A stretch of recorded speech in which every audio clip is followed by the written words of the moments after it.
Hello guys, तो आप सभी का हमारे यूट्यूब चैनल मिशन 2 पे बहुत बहुत स्वागत है। तो आज का ये जो वीडियो है वो क्लास 10th के लिए है। क्लास 10th के लिए है सोशल साइंस यानी सामाजिक विज्ञान के लिए वीडियो है। ठीक है, सामाजिक विज्ञान के लिए वीडियो है। और ये सब्जेक्टिव का है। ऑब्जेक्टिव का हम जो सॉल्यूशन बता दिए थे, जो जैक द्वारा मॉडल सेट जारी किया गया था, ये उसी का पूरा वीडियो है। तो विदाउट वीडियो को स्किप किए फुल इजी लैंग्वेज में है, आप लोग सब देख लीजिएगा। ठीक है, आप लोगों के लिए बहुत बेनिफिट होगा। और आपको एक बात पता होना चाहिए कि आप लोगों को एक बात पता होना चाहिए कि जो एग्ज़ाम में आती है मॉडल सेट से, वो 60-70% एग्ज़ाम में आ जाती है। ठीक है, तो मॉडल सेट आप लोगों को छोड़ना नहीं है। जितना भी मॉडल सेट में क्वेश्चन है, जितना भी है, सारे क्वेश्चन को आप लोग को माइंड में रखना है। चाहे वो इंग्लिश हो, हिंदी हो, मैथमेटिक्स हो, साइंस हो, सोशल साइंस हो, तो ये सारे जो वीडियो बना रहा हूँ मैं सारा मॉडल सेट से ही कवर कर रहा हूँ। ठीक है, ये जो सारे मतलब मॉडल सेट आई है एग्ज़ाम के व्यूज़ पर काफ़ी इम्पोर्टेंट है। और आप लोगों का एग्ज़ाम बहुत जल्द शुरू होने वाला है। मात्र आप लोगों का 1 वीक का समय है। तो समय को ना गवाइए, पूरा ध्यान से पढ़िए, मस्ती छोड़िए। ठीक है, तो वीडियो को पूरा देखिएगा। ये आप लोगों का ही वीडियो है और बहुत ईज़ी लैंग्वेज में समझाने का मैं प्रयास किया हूँ। चलिए मैं आपको इसका पैटर्न बताता हूँ। जो देखिए पैटर्न इसका ये है कि इसमें से आपको 7 क्वेश्चन दिया जाएगा। ठीक है, इसमें से आपको 7 क्वेश्चन दिया जाएगा, किसी 5 को बनाना है। किसी 5 को बनाना है। ठीक है, किसी 5 को आपको बनाना है। 7 क्वेश्चन दिया रहेगा और सारा क्वेश्चन जो रहेगा वो 2-2 मार्क्स का रहेगा। ओके, 2-2 मार्क्स का क्वेश्चन रहेगा। ठीक है, तो चलिए क्वेश्चन की ओर बढ़ते हैं। 7 क्वेश्चन दिया रहेगा, सारा क्वेश्चन 2-2 मार्क्स का रहेगा। ठीक है, जिसमें से आपको 5 को बनाना है, मतलब 7 में से 5 क्वेश्चन बनाना है। तो चलिए पहला क्वेश्चन देखते हैं। पहला क्वेश्चन है, वियना सम्मेलन की मेज़बानी किसने की थी? देखिए ये 2 मार्क्स का क्वेश्चन है। ये ऑब्जेक्टिव में भी दे सकता है, कोई ज़रूरी नहीं सब्जेक्टिव में देगा। ठीक है, ये ऑब्जेक्टिव में भी दे सकता है। देखिए वियना सम्मेलन की जो मेज़बानी की थी वो मैटरनिक ने की थी। ठीक है, मैटरनिक। ठीक है, ये सब आप लोगों को देख लेना है। अब अगला क्वेश्चन देखते हैं, क्वेश्चन नंबर 2। क्वेश्चन नंबर 2 है, भारत के प्रथम आधुनिक वस्त्र मिल कहाँ और कब स्थापित की गई थी? तो देखिए बच्चों, ये स्थापित की गई थी 1818 ईस्वी में। ठीक है, 1818 ईस्वी में प्रथम आधुनिक वस्त्र मिल स्थापित की गई थी। ठीक है, ये कहाँ स्थापित की गई थी? ये कोलकाता के समीप फोर्ट ग्लास्टर में की गई थी। ठीक है, तो ये सब देख लीजिएगा आप लोग, बहुत ही ज़्यादा इंपॉर्टेंट है। चलिए अब आगे बढ़ते हैं क्वेश्चन नंबर 3 में। खरीफ फसल किसे कहते हैं? तो देखिए खरीफ फसल किसे कहते हैं? तो खरीफ फसल उन फसलों को कहते हैं जिन्हें जून जुलाई में रोपते हैं, मतलब बोते हैं, और अक्टूबर के आसपास काट देते हैं। इसमें 1-2 एग्जांपल भी दे दीजिएगा। देखिए जून जुलाई में बोते हैं और अक्टूबर के आसपास काट लेते हैं। तो इसमें कौन कौन सा आएगा? आप लोगों का आएगा इसमें से चावल। चावल जैसे जो फसल होती है वो जून जुलाई में ही रोपी जाती है। ठीक है, और अक्टूबर के आसपास, अक्टूबर नवंबर में काट ली जाती है।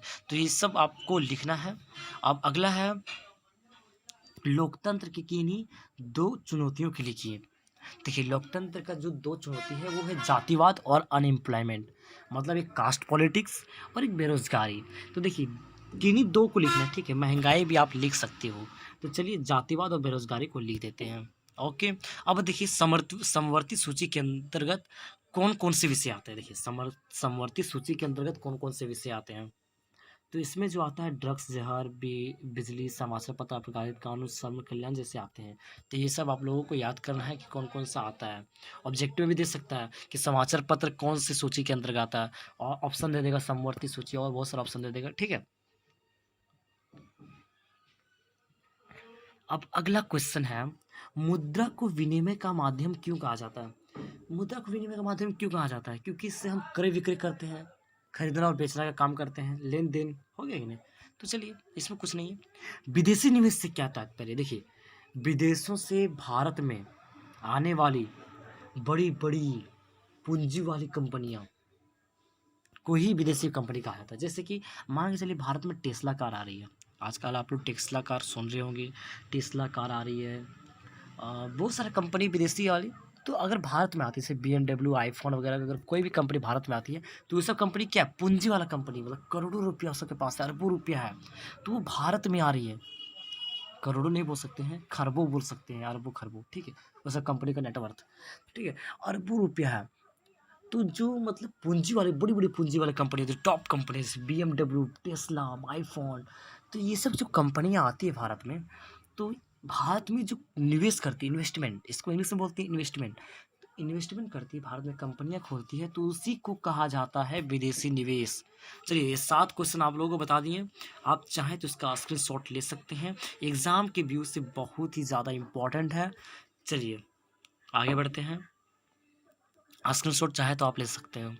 ओके, तो देखिए ये जो क्वेश्चन था बच्चों आप लोगों के लिए, ये उसमें से आपको 5 कोई बनाना है, कोई 5 बनाना है, बहुत ही इजी है, कोई टफ नहीं है, ठीक है, एसएसटी कोई टफ नहीं है।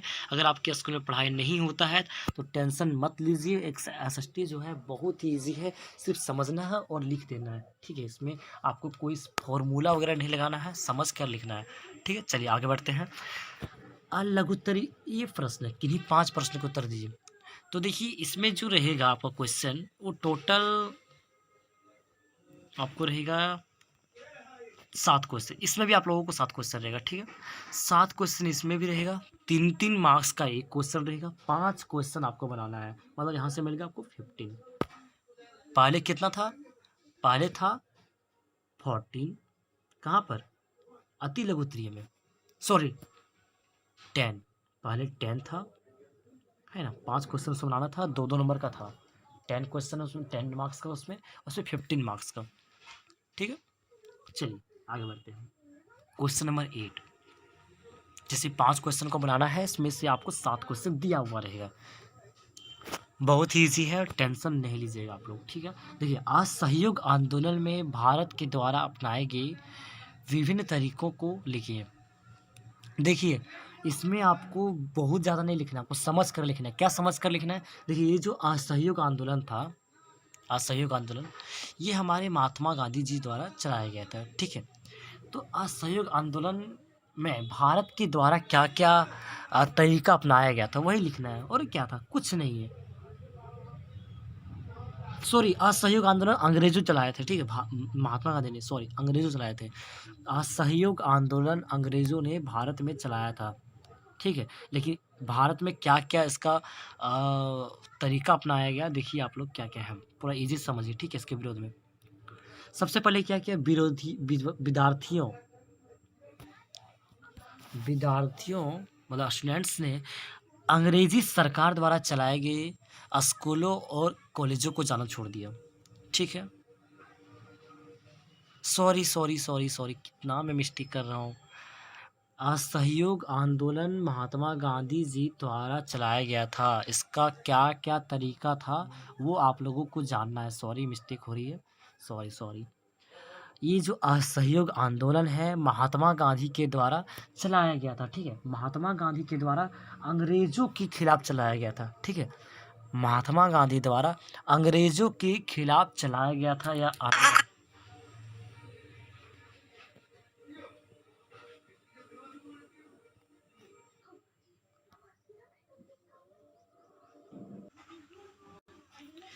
तो देखिए असहयोग जो आंदोलन था वो महात्मा गांधी ने अंग्रेजों के खिलाफ चलाया था।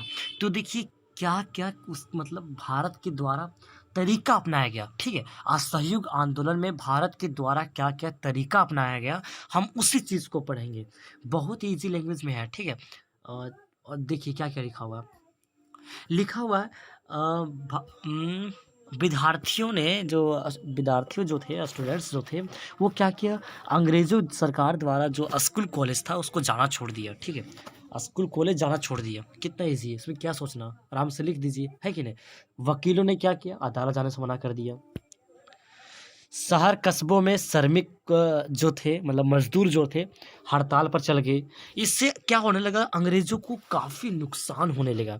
यह जब तरीका भारत के द्वारा अपनाया गया तो अंग्रेज़ों को बहुत सारा नुकसान होने लगा, ठीक है। चलिए आगे बढ़ते हैं क्वेश्चन नंबर 9 में। देखिए आप लोगों को ज़्यादा रटना नहीं है, ठीक है, बहुत ही सिंपल लैंग्वेज बता देते हैं हम, यही आपको एग्ज़ाम में लिख देना है। ओके,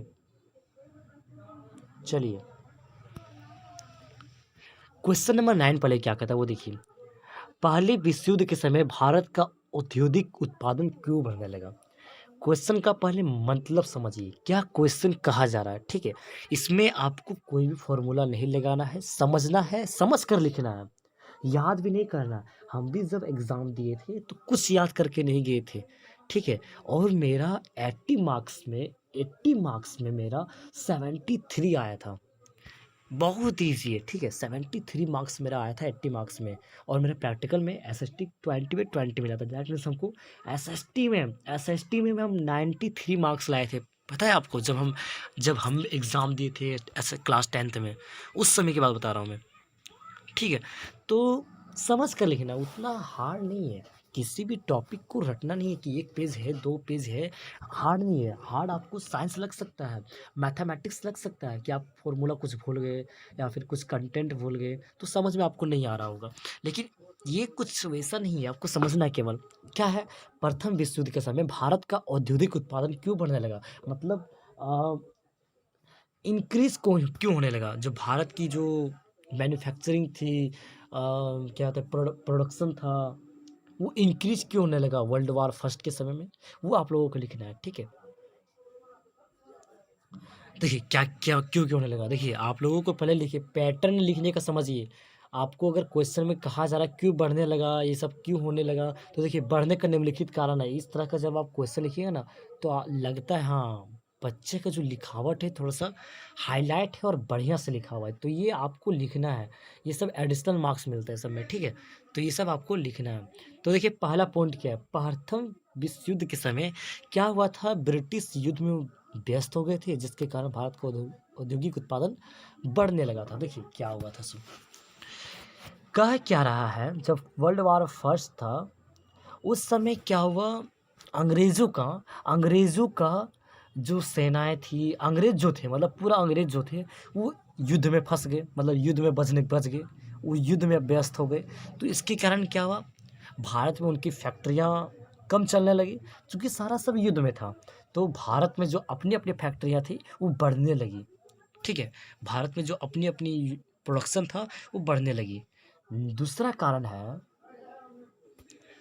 भारतीय कारखाना में फौज के लिए जूते, बोरियां, वर्दी इत्यादि बनने लगे। मतलब जब अंग्रेज लोग युद्ध में व्यस्त हो गए, तो भारत लोग क्या करने लगे, भारतीय कारखाना में फौज की जूते वगैरह, मतलब आर्मी के जूते वगैरह, वर्दी वगैरह बनने लगे।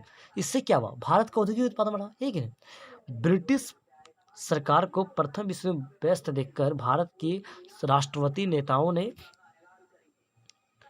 सऊदी इस स्वदेशी वस्तुओं पर जोर दिया। क्या देखिए क्या हुआ, जब अंग्रेज लोग युद्ध में व्यस्त हो गए थे, तो भारत के जो राष्ट्रवादी नेता थे, मतलब भारत के जो टॉप लीडर्स थे, भारत के जो लीडर्स लोग थे, उन्होंने स्वदेशी वस्तुओं पर जोर दे दिया। मतलब स्वदेशी वस्तु मतलब जो भारत में बन रहा, भारत के लोग बना रहे हैं, वही वस्तुओं का आप उपयोग कीजिए, इस चीज़ को जोर देने लगा।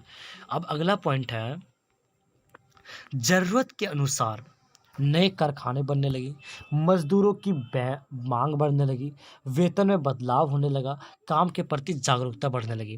देखिए जब जब ज़रूरत के हिसाब से जब नया नया कारखाना खोले, तो कारखाना खोलने में आपको लेबर चाहिए, मजदूर चाहिए, लेबर चाहिए कि नहीं, तो लेबर जब चाहिए आपको, मजदूर जब चाहिए, तो उसके वेतन में बदलाव करना पड़ेगा। तो इस तरह से क्या हुआ, जब वेतन में जब बदलाव होने लगा तो काम मिलने लगा, तो काम के प्रति जागरूकता बढ़ने लगी। चलिए अब अगले प्रश्न देखते हैं, नवीकरणीय संसाधन और अनवीकरणीय संसाधन में अंतर लिखिए। तो देखिए क्या क्या अंतर है वह आपको पढ़ना पड़ेगा, ठीक है, बहुत ही ईजी है। क्या क्या अंतर है वो आपको लिखना पड़ेगा। इसमें देखिए इतना लिख दिया आपको 3 मार्क्स पक्का। देखिए अंतर पूछ दिया तो आपको लिख देना है, निम्न अंतर है, नवीकरणीय और अनवीकरणीय में निम्न अंतर है, निम्नलिखित अंतर है, इस तरह से आपको लिखना है। तो इससे क्या होता है, एडिशनल मार्क्स आपको मिल जाएगा। इसमें आपको क्या होता है, थोड़ा सा आंसर को लिखने का जो क्राइटेरिया होता है, जो सुटेबल होता है, वो अच्छा हो जाता है। तो क्या क्या अंतर है वो देखिए। देखिए नवीकरणीय संसाधन में आपको क्या लिखना है,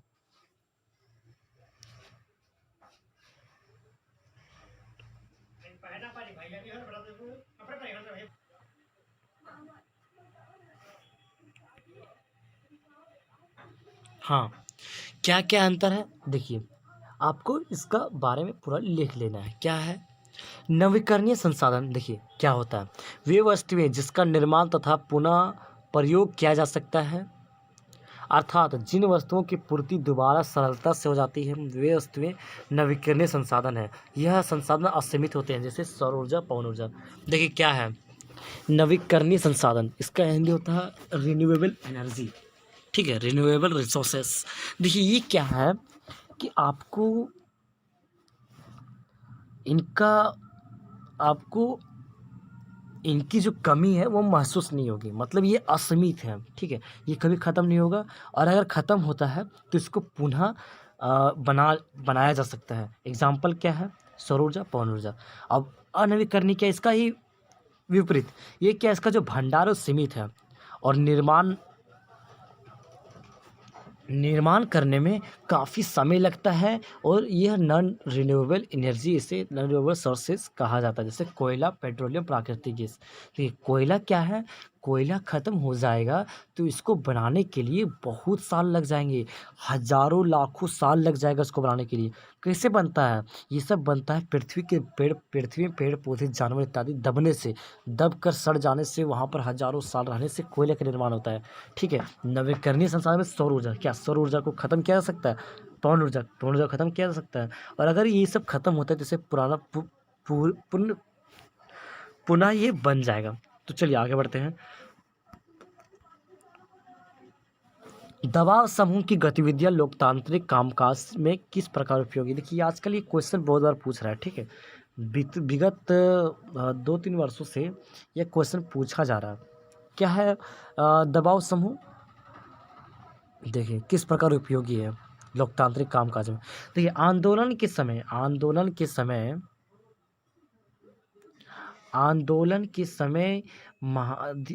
के माध्यम से आम जनता सरकार को अपनी समस्याओं से अवगत करवाती है और कुछ विशेष वर्ग के दबाव में आने से रोकती है। देखिए इसमें क्या होती है, इस आंदोलन के समय में आम जनता जो होती है, पब्लिक जो होती है, उस सरकार को अपनी समस्याओं का अवगत कराती है और कुछ विशेष वर्गों के दबाव में आने से रोकती है।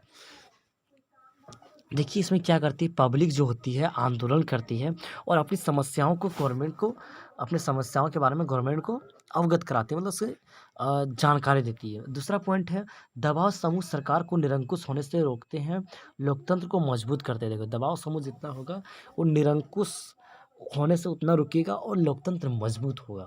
तीसरा पॉइंट है दबाव समूह सरकार को किसी एक हित में कानून बनाने से रोकते हैं। देखिए दबाव समूह यह जनता पर रिलेटेड है कि जनता क्या करती है, जनता सरकार को क्या करती है, किसी एक हित में कानून बनाने से रोकती है, मतलब किसी के एक धार्मिक हित में कानून बनाने से रोकती है, धार्मिक भाषा के आधार पर, ठीक है? ये समाज विभिन्न समस्याओं को संतुलन बनाए रखते हैं। चलिए अब अगला देखते हैं। अगला है श्रीलंका की समाज की जातीय बनावट की व्याख्या कीजिए। श्रीलंका की समाज की जातीय बनावट की व्याख्या कीजिए, आपको याद करना पड़ेगा। क्या है पढ़ते हैं। देश के तमिल निवासी श्रीलंकाई तमिल 13% कहलाते हैं। औपनिवेशिक शासनकाल में बगानों में काम करने के लिए भारत से लाए गए लोगों की संतानों को भारतीय मूल के तमिल 50% कहते हैं। अधिकतर सिंहली भाषी बौद्ध है और जबकि तमिल भाषी में कुछ हिंदू है, कुछ मुसलमान हैं। ईसाई लोगों का हिस्सा 7% है। तो ये आपको याद करना पड़ेगा, ठीक है? आप पूरा याद कीजिएगा, ये आप स्क्रीनशॉट ले सकते हैं। चलिए अब अगला देखते हैं। ऋण की शर्तों को लिखिए। ऋण मतलब क्या होता है? लोन की शर्तों को लिखिए। तो देखिए लोन की शर्तों क्या है, लोन में क्या है, एक ब्याज दर निर्धारित होती है और इसका पालन करना होता है, किसको? पब्लिक को, ठीक है? दूसरा है इसके लिए आपको महंगी सामानों को गिरवी रखना पड़ता है, दूसरा कारण हो गया, मतलब शर्त हो गया। और इसमें लोन का भुगतान करना पड़ता है, ठीक है? और हस्ताक्षर करना पड़ता है, इम्पोर्टेंट कागजात जमा करना पड़ता है। देखिए ऋण का यही सब शर्त है, इसको बनाकर आप लिख सकते हैं, स्क्रीनशॉट ले लीजिए। अब है WTO वर्ल्ड ट्रेड ऑर्गेनाइजेशन, इसका इंग्लिश होता है वर्ल्ड ट्रेड ऑर्गेनाइजेशन, हिंदी में इसे विश्व व्यापार संगठन कहते हैं। तो इसके 3 उद्देश्य को देखिए, ये क्या, इसका क्या 3 उद्देश्य है। पहला उद्देश्य है विश्व व्यापार को बढ़ाना, अंतर्राष्ट्रीय व्यापार को नियंत्रित और सुगम बनाना। इसका जो उद्देश्य है विश्व व्यापार को बढ़ावा देना, ठीक है। दूसरा है गरीब देशों को अमीर देशों के साथ संबंध अच्छा करवाना और व्यापारिक कार्यों को बढ़ावा देना। मतलब गरीब देश और अमीर देश के बीच जो संबंध होती है, दोस्ती होती है, उसको बढ़ावा देना, राजनीतिक संबंध को बढ़ावा देना और व्यापारिक कार्यों को बढ़ावा देना। और 2 देशों की विवाद अगर हो जाती है व्यापार से संबंधित, ठीक है, तो उसको सुलझाना। ये 3 उद्देश्य इसका है। इतना आप लिख देते हैं तो 3 मार्क्स आपको मिल जाता है। अब देखिए दीर्घ उत्तरीय प्रश्न आ गया, दीर्घ उत्तरीय प्रश्न आ गया। ओके, देखिए दीर्घ उत्तरीय प्रश्न क्या है, इसमें आपको 5 क्वेश्चन दिया जाएगा टोटल, ठीक है। 3 क्वेश्चन आपको बनाना है, सारा क्वेश्चन 5 मार्क्स का होगा, ठीक है। और आपको कम से कम 100 वर्ड्स में लिखना है, ठीक है, इसका रूल यही है। तो चलिए बिना लेट के आगे बढ़ते हैं, क्या क्वेश्चन है उसे पढ़ते हैं। देखिए क्या क्वेश्चन है, 18वीं सदी के यूरोप में कुछ लोगों को ऐसा क्यों लग रहा था कि संस्कृति निरंकुशवाद का अंत और ज्ञानोदय हो जाएगा। क्यों लग रहा था, क्योंकि पॉइंट में पढ़ते हैं क्यों लग रहा था। कई लोगों को लगता था कि किताबें दुनिया बदल सकती है और वे निरंकुशवाद और राजनीतिक राज सत्ता से मुक्ति होकर ऐसा दौर में आएंगे जिसमें विवेक और बुद्धि कराए आएगी। देखिए वहाँ के लोग मानते थे कि किताबें जो है वो दुनिया को बदल सकते हैं, वहाँ के लोगों को विवेक और बुद्धि बढ़ जाएगी, राजनीतिक राज सत्ता से मुक्त होकर, पॉलिटिक्स छोड़कर बुद्धि विवेक आएगी, ये उनका लोगों का मानना था। दूसरा था, ऐसा इसलिए रहा था क्योंकि वहाँ के लोग किताबों को पढ़ने में जागरूक हो रहे थे। अब कम पढ़े लोग भी लेखक और कवियों के विचारों को समझ में आ रहा था। फोर्थ है, वहाँ के लोग सोचते थे कि किताबों से पढ़ने लिखने के बाद विवेक बुद्धि के कारण निरंकुशवाद खत्म हो जाएगा और ज्ञानोदय का उदय होगा, ठीक है। चलिए आगे बढ़ते हैं। क्वेश्चन नंबर 16 क्या है, लोकतंत्र किन परिस्थितियों में सामाजिक विविधता को संभालता है और उनके बीच सामंजस्य बैठाता है। ये भी क्वेश्चन विगत 2 वर्षों से 3 वर्षों से पूछ रहा है, इसको भी आप लोगों को कर लेना है, ठीक है। देखिए ये सारा क्वेश्चन आप लोगों के लिए एग्जाम के लिए बहुत ही इंपॉर्टेंट है, यहाँ से आप लोगों के एग्जाम में काफ़ी सारा क्वेश्चन आएगा, इसलिए इसे वीडियो को बिना स्किप किए आप लोगों को देखना है और ज़रूर से ज़रूर आपको अपने दोस्तों के साथ शेयर करना है। आपकी हमें सपोर्ट की ज़रूरत है, तभी हम वीडियो कंटिन्यूसली बेहतर तरीके से ला पाएंगे। विदाउट सपोर्ट हम आपकी कंटिन्यूसली वीडियो को नहीं ला पाएंगे, क्योंकि किसी भी यूट्यूबर को सपोर्ट चाहिए होता है, ठीक है। अब और ये सब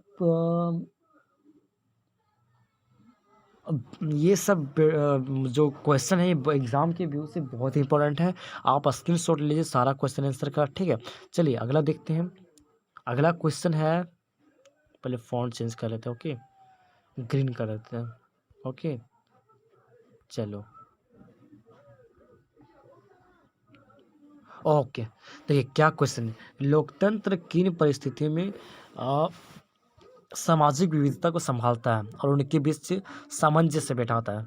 देखिए लोकतंत्र में क्या क्या परिस्थितियाँ आती है ऐसा जो सामाजिक विविधता को संभालता है, मतलब भेदभाव को संभालता है और उसके बीच प्यार को बढ़ावा देता है, मिठास को बढ़ावा देता है, एकता को बढ़ावा देता है, सोच को बढ़ावा देता है, अच्छी सोच को बढ़ावा देता है। क्या है देखिए पढ़ते हैं।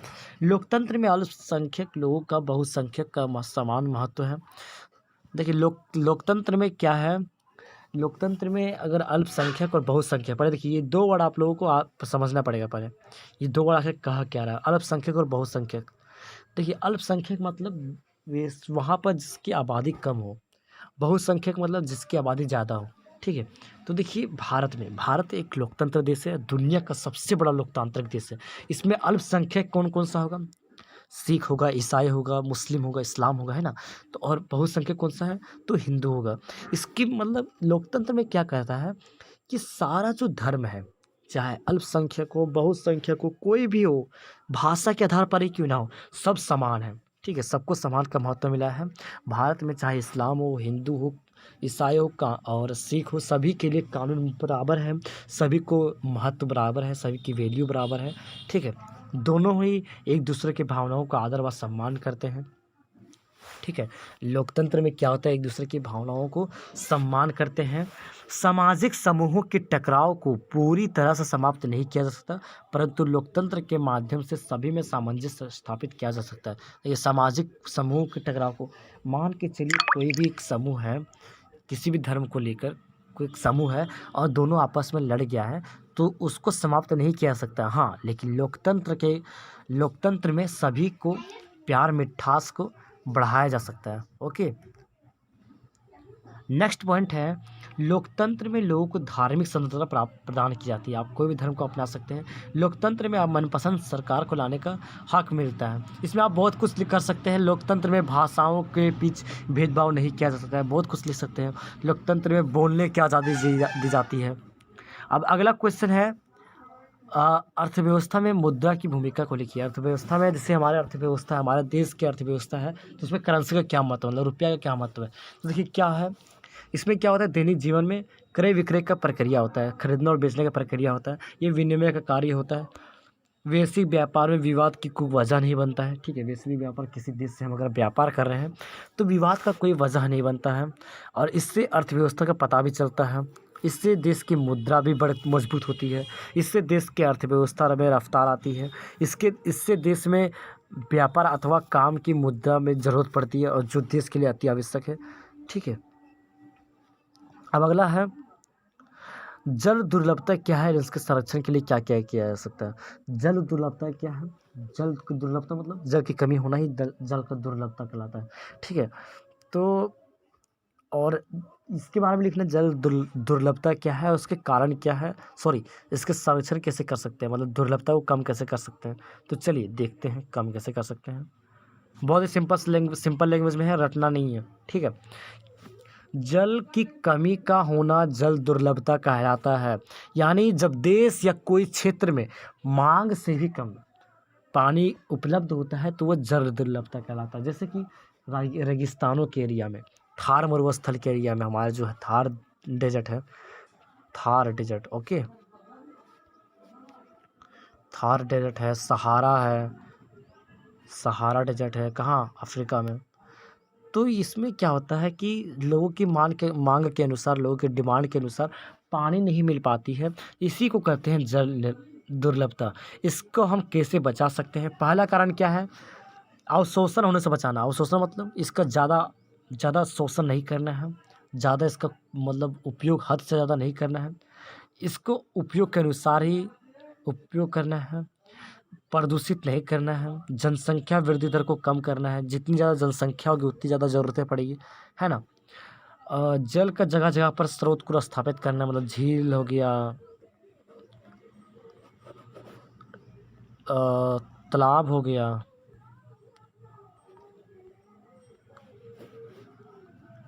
ये सब को क्या है, मतलब स्थापित करना है। भूमि निम्नीकरण होने से बचाना है। ठीक है, वृक्षारोपण को बढ़ावा देना है, फैक्ट्रियों में जल का कम उपयोग करना है। तो यही सब है, आप लिख सकते हैं। ठीक है,